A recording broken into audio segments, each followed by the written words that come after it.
The sky splits open with a jagged bolt of lightning. And in that searing moment, you see her, Anna Reed, a caretaker, hands slick with blood, fighting to save her husband's life.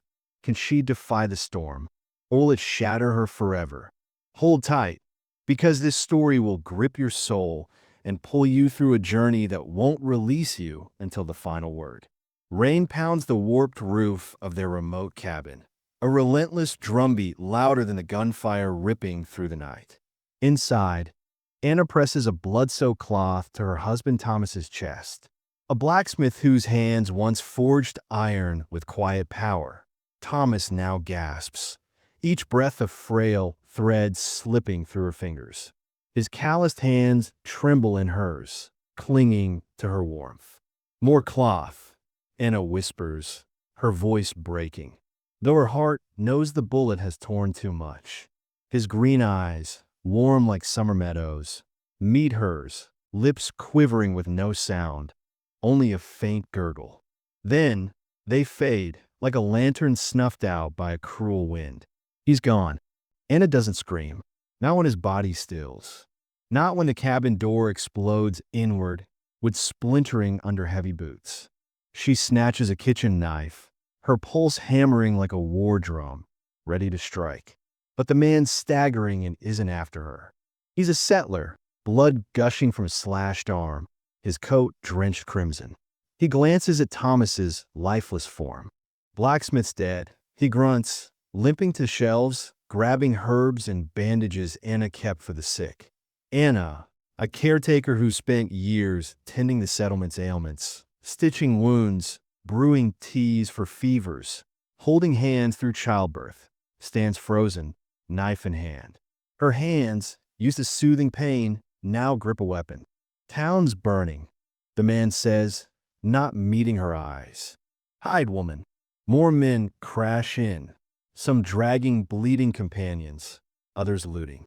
Her home, where she once bandaged children's scraped knees and taught mothers to ease colic, becomes a slaughterhouse.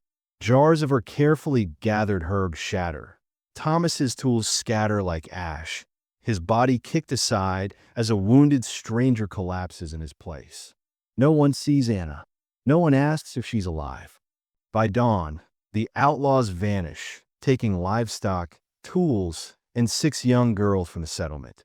The townsfolk, quick to weave lies, blame the Comanche. No tracks, no feathers, just hate to justify a war. Anna, the caretaker who once stayed up nights with their sick, is now a shadow in their eyes. They bury Thomas in a rushed funeral, the preacher muttering a single psalm before turning away. No one digs the grave. No one stays as Anna's tears freeze in the cold. Whispers creep through the town. She's cursed. Couldn't save her man. Couldn't save her daughter 5 years ago. She brought this doom. Her windows are smashed, her garden trampled, her last goat stolen. Sheriff Boone stops by, not to offer aid, but to warn, leave, Anna. Folks don't trust you. Anna, who's always been a caretaker, mixing salves for burns, singing softly to frightened children, teaching families to soothe fevers with willow bark, packs what's left, a worn leather bag, her journals filled with remedies and memories, Thomas's heavy blacksmith hammer, a rusted pistol that jams half the time. In her frayed gray coat, she walks through town, head high, though her boots are cracked and her soul is tattered. She passes the patch where she and Thomas dreamed of planting lavender, where their daughter, Lila, once chased fireflies under the stars, her laughter echoing in Anna's mind. Snow falls as she enters the woods, the wind howling like a grieving spirit. Anna trudges toward an old shack they abandoned years ago, her hands numb, her heart heavy. The door creaks open to dust, cobwebs, a single chair, and a nest of mice. It's enough. She lights a fire, boils water, lays Thomas's coat on the bed, folding it like he might return. She sits in the corner, staring as the flames flicker. Hours pass. The kettle cools. Then a sound, snow crunching, something heavy dragging outside. A figure slumps beyond the tree lean, faint in the moonlight. Anna grips her pistol and steps into the biting cold. A man lies in the snow, broad-shouldered, shirtless, blood pooling from a gash in his side. A long braid spills across his chest, his face streaked with faded ochre paint. His eyes, sharp but dimming, meet hers. "Not die here," he rasps. His skin burns with fever, a deep wound slicing his ribs, chain bruises circling his wrists, rope burns on his ankles. He's Comanche, hunted, broken. Anna, the caretaker who's stitched wounds and calmed fears, should be wary, but his gaze holds no threat.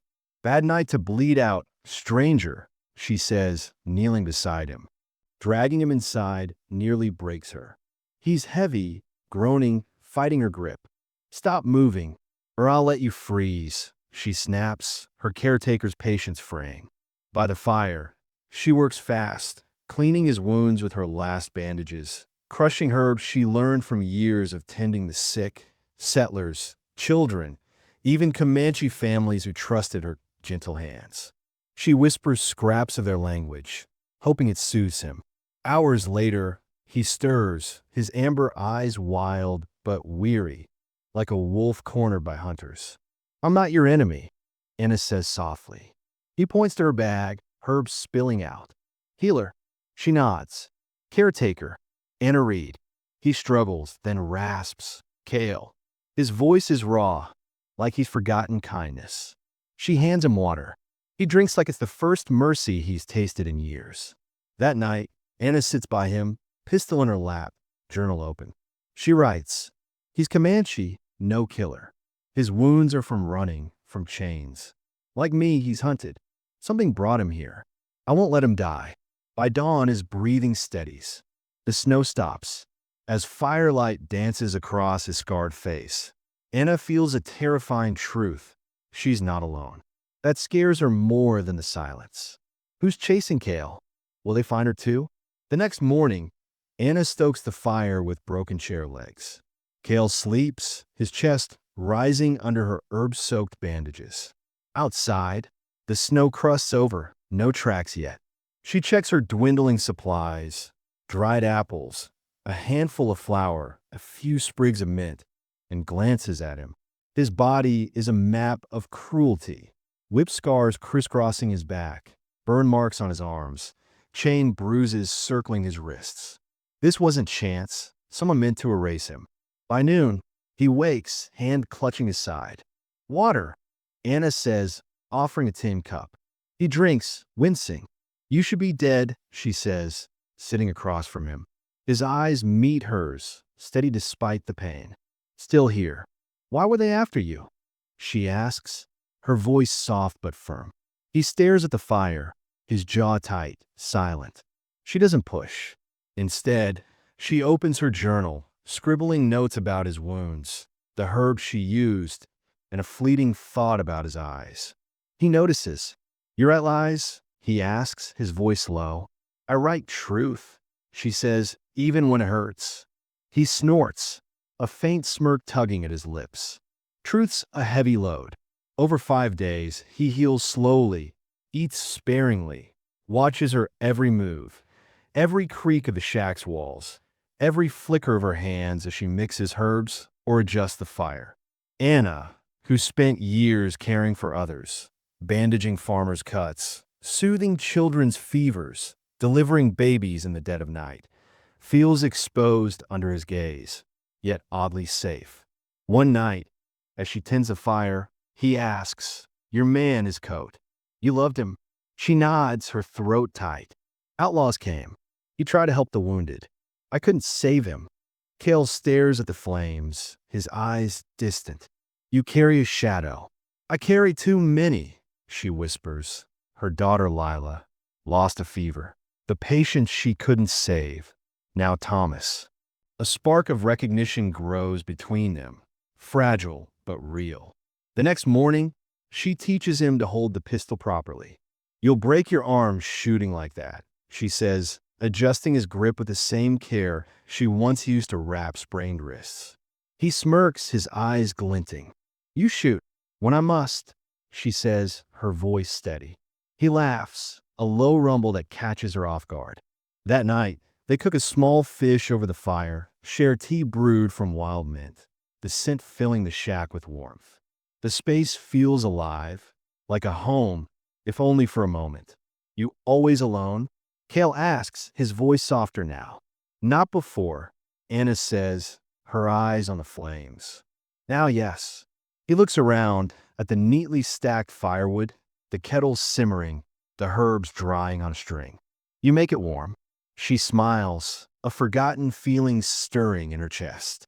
"You've never met a caretaker." "Met one once," he says, a faint grin breaking through.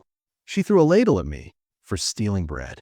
Anna laughs, the sound startling them both, bright and unexpected. "Sorry," she says, catching her breath. "I forgot what laughing was." Kale's eyes linger on her, and for a moment, the world feels lighter, the weight of their pasts a little less heavy. But peace is fleeting in a land like this. On the 10th day, hoofprints appear by the creek, fresh, deep, with settler boots nearby. Anna's hands tremble as she loads the pistol, her caretaker's calm warring with fear. "They're close," she tells Kale, her voice low. He nods, checking the sharpness of his knife, his movements precise. That night, they don't sleep, sitting in silence by the dying fire, listening for any sound beyond the wind. At dawn, a whistle pierces the air, 3 short notes, 1 long. Kale's head snaps up, his eyes narrowing. Signal. Anna's stomach twists, her fingers tightening on the pistol. They pack in silence. Her journal, filled with remedies and now these new, raw moments. Thomas's blacksmith hammer, heavy with memory. A small pouch of herbs. Kale's blade, glinting in the firelight.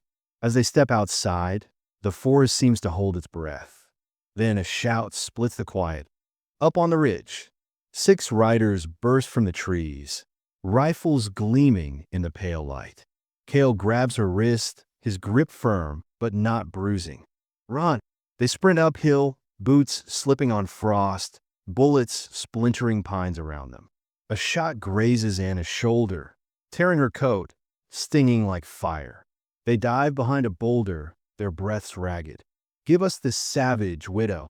Sheriff Boone's voice cuts through the air, sharp as a blade. Anna peeks out, her heart pounding.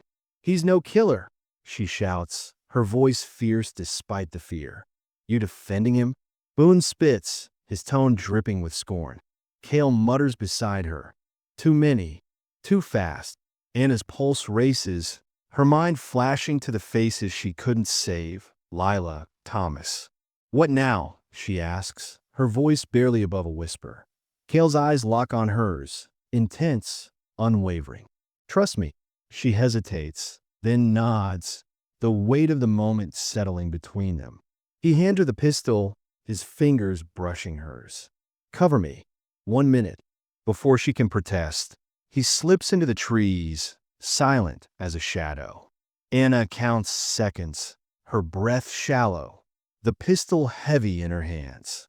At 80, screams erupt, sharp, guttural, then cut off abruptly. Silence follows, heavy and ominous. One rider bolts, panic in his eyes, but a thrown knife catches his thigh, dropping him with a wail. Kale steps out from the trees, blood on his hands, his eyes steady, unyielding. Boone lies at the ridge's base, his neck snapped, his dead eyes staring at the sky. Anna emerges, pistol still raised, her heart thundering. "You said you couldn't stay," she says, her voice breathless. Kale shrugs, a faint smirk tugging at his lips. "I lied." That night, back in the shack, Anna cleans his wounds, her caretaker's hands steady despite the blood, her fingers applying herb-soaked bandages with the same care she once used on sick children. "They'll come again," she says, her voice quiet but firm. Kale meets her gaze, his eyes like embers. "Then come with me." Anna freezes, the weight of his words sinking in. "You're not safe here," he says, his voice low, urgent. "I owe you my life." "You owe me nothing," she whispers, but the truth gnaws at her. This place is a grave, a pile of ash where her old life burned. That night, she opens her journal, the firelight flickering across the pages. She writes, "He was broken, but saving him pieced me back together. Tomorrow, we run." She blows out the candle, her heart racing, the darkness alive with possibility. The world is about to shift, and she's ready, or as ready as she'll ever be. They ride north through thick fog and towering pines, the air heavy with the scent of damp earth. Anna clings to Cale's waist, not just for balance, but for warmth, for something she can't yet name. They pass a burned homestead, embers still glowing in the ruins, the air thick with the smell of charred wood. Cale dismounts, scouts the perimeter, and returns with a grim expression. "Fresh. Not their choice," he says, his voice low. Anna's stomach twists, her mind flashing to the family she once cared for, their faces now ghosts. They ride harder, no fires, no words, only the hiss of wind through the pines and the distant howl of coyotes. On the 9th day, they reach a ridge overlooking a dry basin, the land stretching wide and unforgiving. Cale points to a narrow pass in the distance. "My people's winter path. Safe." Anna squints, the wind stinging her eyes. "They'll try to block it," she says, her voice steady despite the fear creeping in. He nods, his knife now strapped across his chest, its blade catching the faint sunlight. In a ravine, they stumble upon carnage. 6 dead horses, arrows protruding from their flanks, and 5 men, bound, gagged, throats slit. One wears a deputy's badge, its metal dulled by blood. Another has a cross pistols gang tattoo, the ink stark against his pale skin. A bloody note, tucked into the man's vest, lists 8 names. Anna's is 6th. She stares at it, her breath catching. "They want me erased," she says, her voice low, almost a growl. Cale's jaw tightens, his eyes hardening. Not erased. A warning. They camp in a cave, hidden by twisted cedars, the air thick with the scent of pine and earth. Cale sets traps, sharpened sticks tied with vine, tripwires strung with bone whistles to signal movement. Anna mixes herbs, her caretaker's hand steady as she crushes willow bark and yarrow, recalling the nights she spent teaching mothers to soothe their children's coughs with honey and mint. "I thought this land was mine," she says, her voice soft, almost lost in the crackle of the fire. Cale watches her hands, his gaze thoughtful. "The land keeps kindness too," he says, his voice quiet but certain. That night, Cale hands her a carved pendant, cedar, shaped like a flame, its edges smooth from careful crafting. "My brother made this," he says, his voice heavy, "before they took him." Anna traces its curves, her fingers lingering on the wood. "You were hunting them when they caught you," she says, not a question. He nods, his eyes distant, haunted. "I'm sorry," she whispers, her voice breaking. His eyes soften, a flicker of warmth breaking through. "You're strong," he says. "I'm tired," she replies, her voice raw. "Tired is strength," he says, his words like a tether pulling her back from the edge. They share stale bread and watered-down tea, the kind of meal that precedes a storm, their silence heavy with unspoken truths. Who took Cale's brother? How long until the hunters find this cave? The next day, Anna decides she must return to the town, not to beg for forgiveness, but to confront the lies that have poisoned it. The ride back is silent, the land scarred, rivers running low, trees charred from old fires, crows circling like omens. The town looks smaller, broken, its buildings boarded up, the sheriff's office blackened by soot, the church bell cracked and silent. They stop at the edge of the clearing, the air thick with the weight of what's to come. "You sure?" Cale asks, his voice low, his hand resting on his knife. Anna nods, her fingers tightening around the cedar pendant, its warmth grounding her. They ride in, eyes peering from windows, whispers slithering behind cracked shutters. Amos, a one-armed deacon with a face twisted by hate, steps forward, his voice rough. "You dare show up with that savage?" Anna dismounts, her boots steady on the dirt.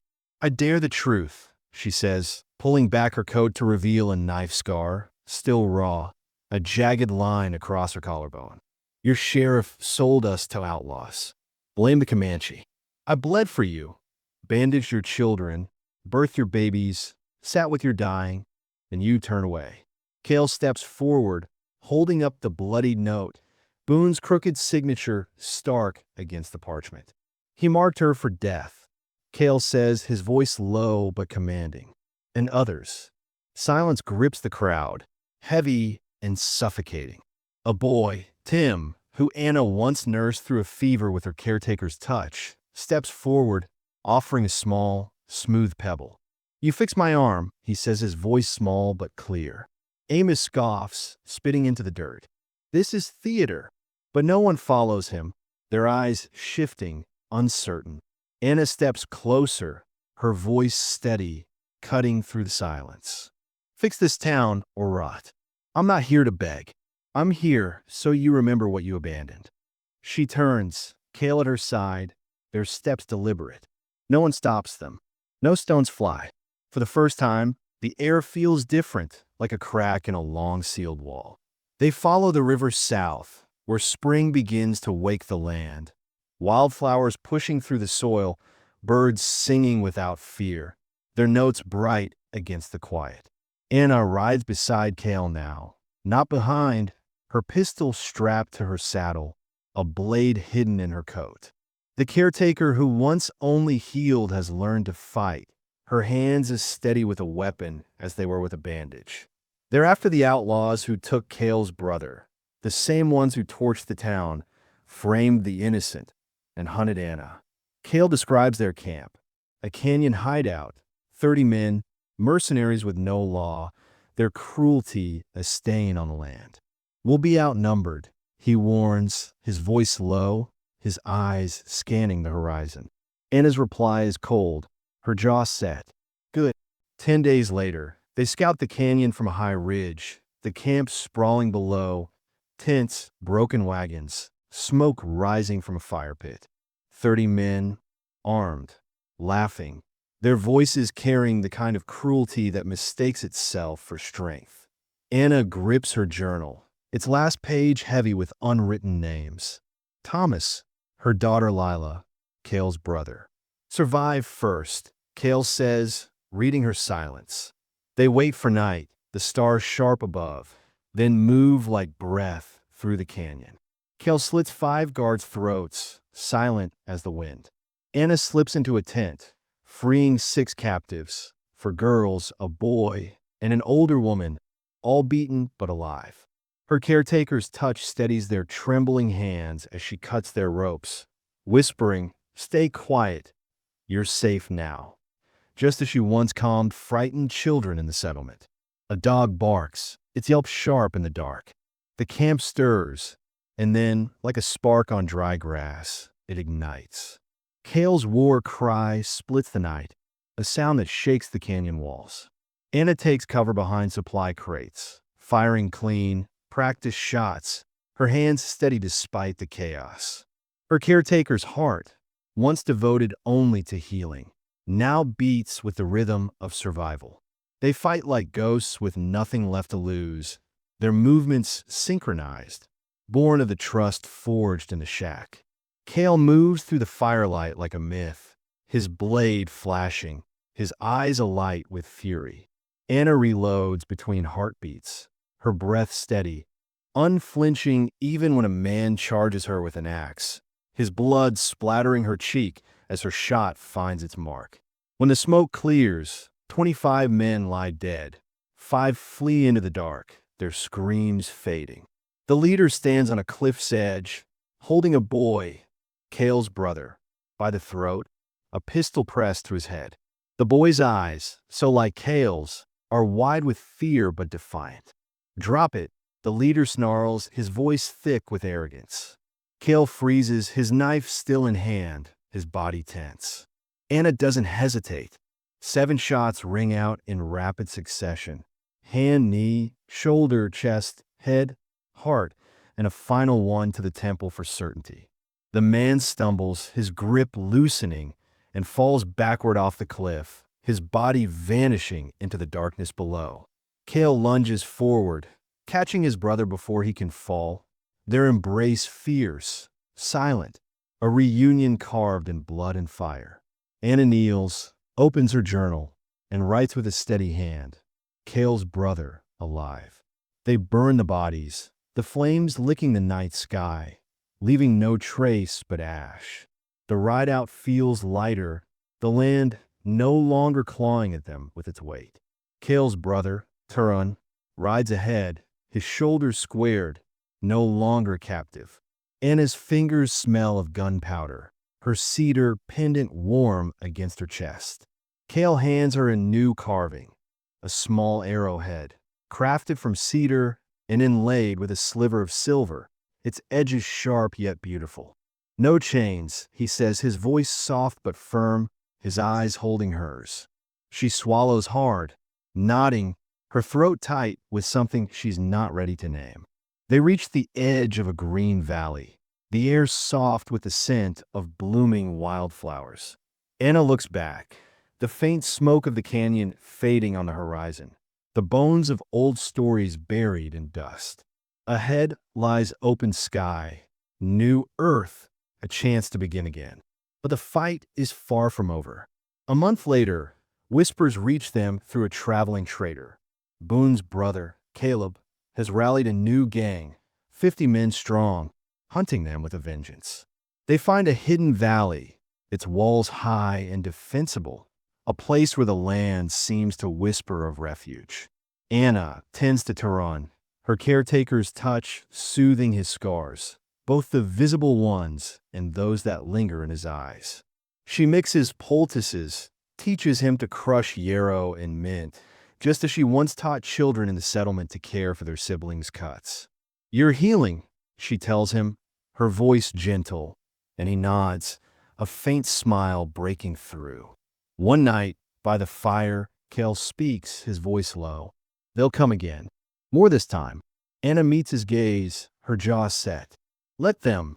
They build a camp, fortifying it with traps, pitfalls lined with sharpened stakes, tripwires rigged with stones to signal intruders.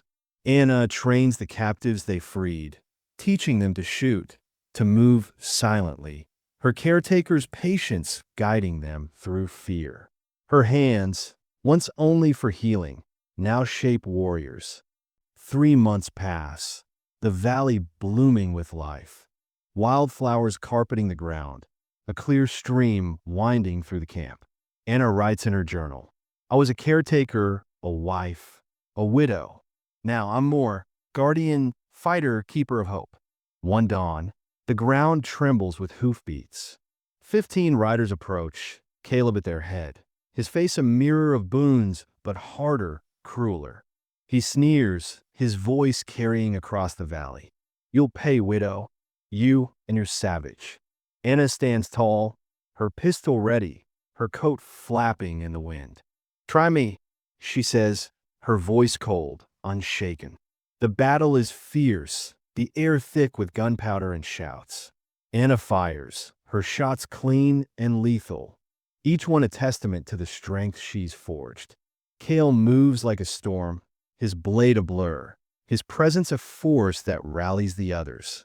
The captives, now fighters, hold their ground, their fear transformed into defiance. When the dust settles, 12 riders lie dead. 3 flee, their horses vanishing into the hills. Anna's coat is torn, a shallow cut across her arm, but she's unharmed. She kneels by a wounded girl, one of the captives, bandaging her arm with the same care she once used on sick children, her caretaker's heart beating strong. Cale watches, his eyes soft. You're home here, he says. Anna looks at the valley, the people she's saved, the life she's building. Maybe, she says, a faint smile tugging at her lips. They ride on, chasing the remnants of Caleb's gang. their trail leading to a desert camp, 60 men strong, a fortress of tents and stolen wagons. Anna and Cale plan meticulously, using the land to their advantage, scouting hidden paths, setting traps, and using Anna's knowledge of herbs to taint the camp's water with a mild sedative, slowing their enemies' reactions. Anna crafts poultices to keep their group strong, her caretaker skill a quiet but vital strength, ensuring wounds don't fester and spirits don't break. The fight is brutal, the night alive with fire and steel. Anna's shots are steady, her blade quick when a man gets too close. Cale fights like a force of nature, his brother to run at his side. No longer a boy, but a warrior. The captives, now a tight-knit band, fight with a ferocity born of freedom. When the dawn breaks, 50 men lie dead, 10 flee, their camp reduced to smoldering ruins. Anna writes, "We're free, but freedom is a fire you keep burning." Years pass, the valley becoming a sanctuary, a haven for the lost and the hunted. Anna, now with threads of gray in her hair, tends to the sick, her caretaker's hands never idle. She teaches others to heal, mixing salves, brewing teas, soothing fevers with the same gentle touch she used in the settlement. Her journal grows thick, filled with recipes for remedies, stories of survival, and names of the living. Cale, weathered but strong, trains the young to fight, his presence a steady anchor. They're a family, forged in fire, bound by trust. One night, under a sky blazing with stars, Cale hands Anna a final carving. A heart, not a symbol but a shield, crafted from cedar and inlaid with silver and bone. "For you," he says, his voice soft, his eyes holding hers. She smiles, her fingers tracing the carving. "For us," she says, her voice steady, the weight of their shared journey settling into something warm, enduring. But shadows never fully fade. A new threat emerges. A warlord named Varkes, a remnant of the cross pistols, building an army in a mountain stronghold, 80 men strong, their reach spreading like a plague. Anna and Cale scout the fortress, its walls high, its guards vigilant. Anna's caretaker instincts guide her.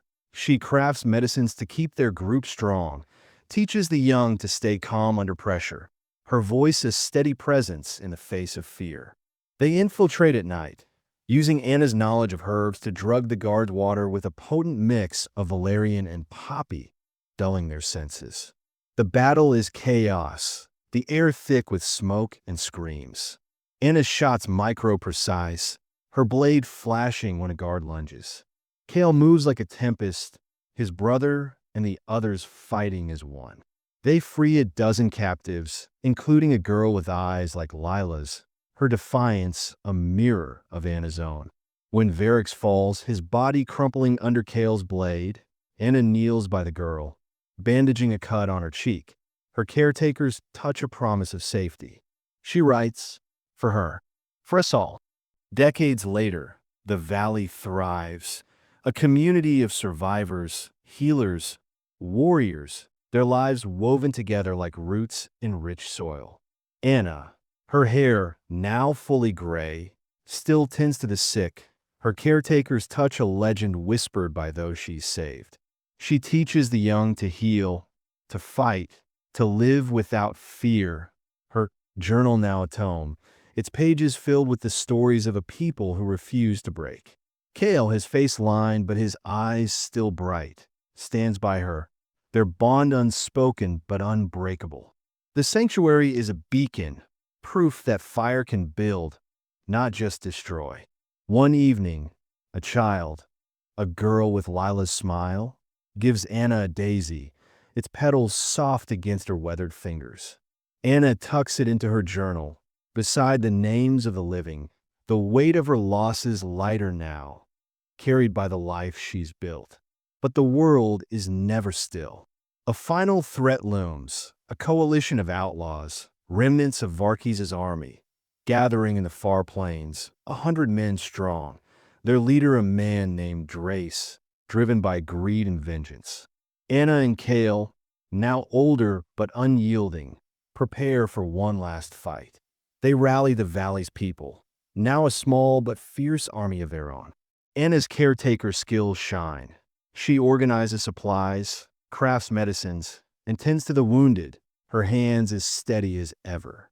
She teaches the young to make poultices, to stay calm in chaos, her voice a beacon of hope. Cale trains them in strategy, his experience a shield against fear. They march to the plains, using the land's cover, ravines, hills, and hidden paths to outmaneuver their foe. The battle is a tempest, the ground soaked in blood, but Anna's shots are true, her blades swift. Cale fights at her side, their movements a dance honed by years of trust. The valley's people fight as one, their strength born of the sanctuary they've built. When Drace falls, his army scatters, the plains falling silent under a blood-red dawn. Anna stands, her coat torn, her hands stained, but her heart unbroken.